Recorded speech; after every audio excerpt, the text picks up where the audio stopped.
bien? Moi oui, bienvenue sur Eurosport et GCN, c'est le Giro. Retour sur la 11e étape remportée presque par surprise par Alberto Dainese, le sprinter italien de la DSM qui surprend Fernando Gaviria. Simone Consoni est 3e, Arnaud Démare 4e. Caleb Ewan, lui 5e, a décidé de ne pas prendre le départ ce jeudi de la 12e étape du Giro entre Parma et Genova, le cours de la Lotto Soudal, qui ne se présentera pas au départ avec l'objectif de disputer le Tour de France. Il n'y aura donc pas de victoire d'étape pour Caleb Ewan sur ce Giro. Mathieu Van Der Poel, lui vainqueur de la première étape, est un candidat aujourd'hui peut-être au succès. On verra son équipe à l'avant, c'est fort probable. Regardez cette étape, la 12e, en ce 19 mai. Il y a des difficultés, notamment le premier grimpeur du jour, le Passo del Bocco, qui rendra hommage évidemment à Wouter Weiland, décédé il y a 11 ans dans cette descente, puis la Coletta, la Valico di Trenasco dans le final, qui va pouvoir créer des différences. Première heure de course, 55 de moyenne, 55 km/h de moyenne dans la première heure de course. Personne n'a pris la poudre d'escampette, si ce n'est Arnaud Démare pendant quelques mètres pour le sprint intermédiaire, 12 points dans la musette du Picard. Et derrière, regardez le contre, Dries de Bondt qui accélère avec dans sa roue son équipier Stefano Oldani, puis une cassure un petit peu plus loin. Richard Carapaz qui essaye de se glisser dans un coup, mais finalement tout va se regrouper au niveau des leaders. Et à l'avant, ils sont 22 à être partis, dont Wilco Kelderman, Pascal Encon, Rislem Reise, Bauke Mollema ou encore Magnus Cort. Pas de Français à l'avant et surtout pas de Bardiani ni de Drone Hopper. Ils sont donc 3 à vouloir y aller, et notamment Kobili qui va opérer la jonction. Et finalement 25 coureurs à l'avant, 24 après que Jacha Sutterlin se soit relevé.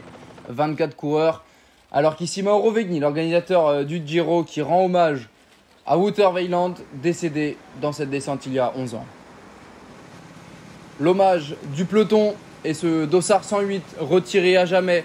Sempre con noi, comme Michele Scarponi, toujours avec nous la mémoire de Weiland qui est honoré par le Giro. À 55 km de l'arrivée, Lorenzo Rota accélère, il part presque en facteur. Il est rejoint par Stefano Oldani et par un coureur de la Jumbo-Visma. Il s'agit du jeune Rislem Reise, déjà 6e de l'étape de l'Etna.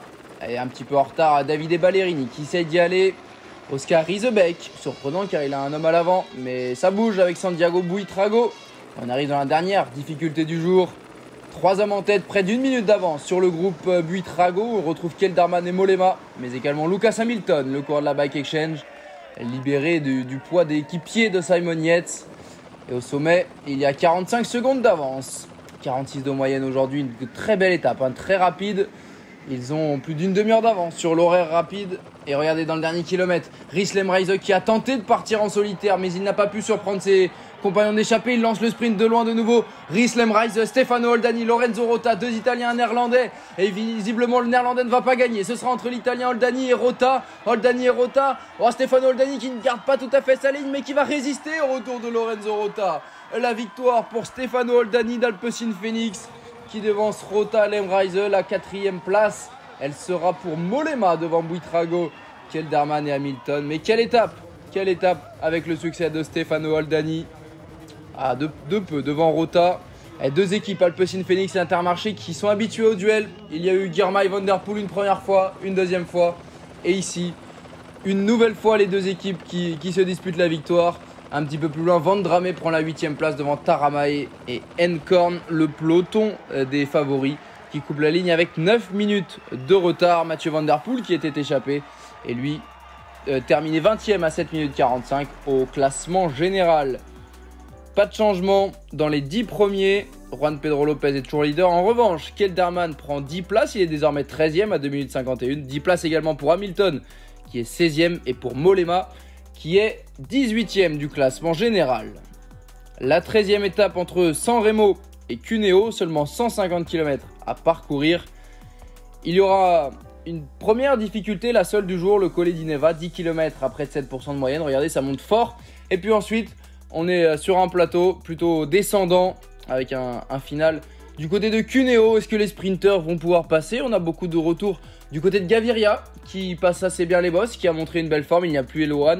Est-ce que Mark Cavendish pourra tirer son épingle du jeu? Arnaud Démare va sans doute regarder tout ça suivre, peut-être mettre la balle au fond pour la troisième fois. Ce sera ce vendredi 20 mai sur les antennes d'Eurosport.